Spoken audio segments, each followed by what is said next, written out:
Today's session, we repealed the ban on ordaining LGBTQ plus clergy, and it's been an effort to repeal that ban for at least 30 years. And so as we were voting and the bishop was calling for a vote, first of all, on pins and needles just to see what the General Conference would do.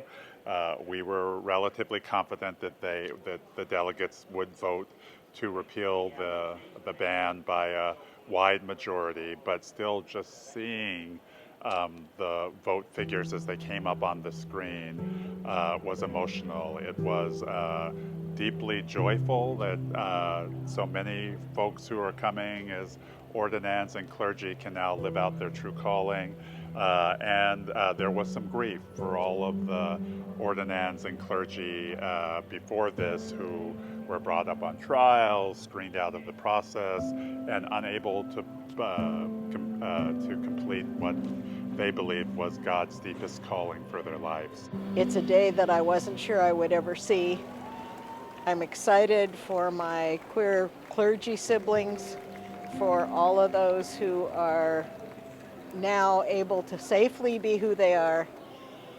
And there's a little sadness for those who have given up on us and taken their gifts and graces and left the denomination before we got to this day. And I continued to get waves of tears as I remember. Not only my wife, but other folks that I know that never fulfilled their call to ministry, who left the ministry, or who have remained hidden faithful.